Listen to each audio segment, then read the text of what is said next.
Hi friends, சிறுகதை காசை lovers. நம்ம எல்லாம் ஆவலோடு எதிர்பார்த்துட்டு இருந்த எபிசோடு இன்றைக்கி தான். இது யாரும் மிஸ் பண்ணாதீங்க.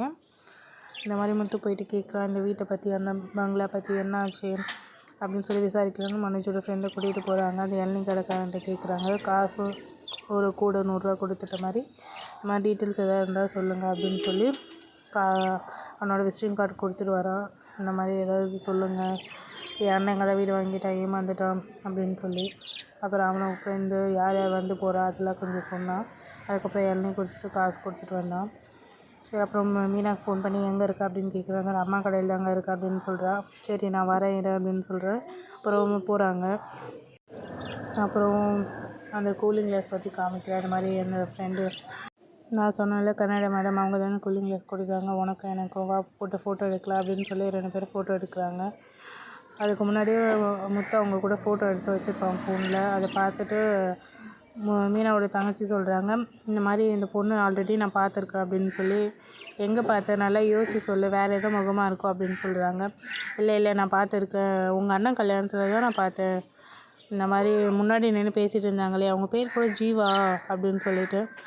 அதுக்கப்புறமா சரி ஆமாம், மனோஜோட எக்ஸ் லவர் பேரும் ஜீவா தானே அப்படின்னு சொல்லிட்டு மீனா சொல்கிறா.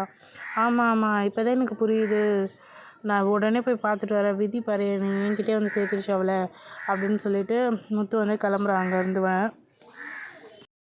சரி அப்படின்னு சொல்லிட்டு கிளம்புறாங்க. அதுக்கப்புறம் அங்கே போனோடனே அந்த லேடி பார்த்தோன்னே போய் திமிரா உட்காடுறான். நான் கார் புக் பண்ணவே இல்லையே, நீ ஏன் வந்திருக்க அப்படின்னு சொல்லிட்டு கேட்குறான். நீ கார் புக் பண்ணதுக்கெலாம் வரல, கார் டிரைவர் முத்து வேறு, இந்த முத்து வேறுன்னு சொல்கிறான். என்ன ஏதாவது சரக்கு போட்டிருக்கியா அப்படின்னு சொல்லி கிண்டல் பண்ணுறா. அப்புறம் கோவம் வருது அவனுக்கும். அதுக்கப்புறம் 2 பேர் பேசுகிறாங்க. சரி விஷயத்துக்கு வருவோம் ஸ்ட்ரைட்டாக அப்படின்னு சொல்லிட்டு. அதுக்கப்புறமா மனோஜ் யாருன்னு தெரியுமா அப்படின்னு கேட்டால் தெரியுமே அப்படின்னு சொல்லுவான். அதுக்கப்புறமா தெரியுமே அப்படின்னு சொல்லுவாங்க. அதுக்கப்புறம் இந்த மாதிரி பேசிக்கிறாங்க. நீ ஆல்ரெடி ஏமாற்றிட்டு போனால, அவன் என் பிளட்டு அப்படின்னு சொல்லிட்டு, பிளட்டுன்னா கூட பிறந்தவன், அவன் என் அண்ணன் அப்படின்னு சொல்லுவான். அதுக்கப்புறமா ஐயோ அப்படின்னு யோசிப்பாங்க. அதுக்கப்புறம் சரி நீ எடுத்துகிட்டு போன காசெல்லாம் கொடு என்கிட்ட அப்படின்னு சொல்லுவாள். நான் அதை ஆல்ரெடி அவன்கிட்ட கொடுத்துட்டேனே அப்படின்னு சொல்லுவாள். இல்லை நீ போய் சொல்கிற அப்படின்னு சொல்லிட்டு, நீ தானே சாட்சி கையெழுத்து போட்ட அப்படின்னு சொல்லுவாள். எப்போது அப்படின்னு கேட்டு, அன்றைக்கி ஒரு நாள் போலீஸ் ஸ்டேஷனில் வந்து நான் ஆல்ரெடி ஒரு பிரச்சனையில் இருக்க மாட்டிக்கிட்டேன்னு சொல்லுவான். அப்போ இவர்கிட்ட ஆல்ரெடி நான் பார்த்துட்டு அவங்ககிட்ட காசு நான் கொடுத்துட்டேன், அதனால தான் உன்னை சாட்சி கையெழுத்து போட நான் கூப்பிட்டேன் அப்படின்னு சொல்லுவாள். அப்போ நீயே வந்து இதை வீட்டில் சொல்லு அப்படின்னு சொல்லிட்டு, நான் ஏன் சொல்லணும், ஏன்னா நான் சொன்னால் நம்ப மாட்டாங்க என் வீட்டில், நானே ஒரு போலீஸை செட்டப் பண்ணி இதெல்லாம் நான் பண்ணேன் அப்படின்னு சொல்லிட்டு நம்ப மாட்டாங்க, நீ ஏன் வந்து சொல்லு, அப்போ தான் என் வீட்டில் நம்புவாங்க அப்படின்னு சொல்லிட்டு. சரி நான் வரேன், எனக்கு ஒரு இது இருக்குது, சொந்த தம்பியே ஒன்று ஏமாற்றிட்டான், நானாவது 3வது மனுஷி, ஒன்றையும் அவன் ஏமாத்துறான்ல, சரி நான் வரேன், ரொம்ப ஃப்ராடாக இருக்கா அப்படின்னு சொல்லிட்டு பேசுவாங்க 2 பேரும். சரி நான் கிளம்பி வரேன் அப்படின்னு சொல்லிட்டு. அதுக்கப்புறம் முத்து வீட்டுக்கு போவான். வீட்டுக்கு போனோடனே எல்லோரும் இருப்பாங்க. அதுக்கப்புறம் அதுக்கு முன்னாடியே மீனாவுக்கும் விஜயாவுக்கும் ஏதோ ஒரு சின்ன மிஸ் அண்டர்ஸ்டாண்டிங் ஆகும்.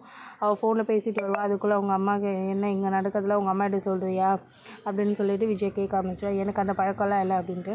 ரோகிணி மாதிரி அடக்கமாக இருக்கணும், இங்கே நடக்கிறதுலாம் மலேசியாவில் ஃபோன் பண்ணி சொல்கிறாளா, அவளை பார்த்து கற்றுக்கோ அப்படின்னு சொல்லுவாள்.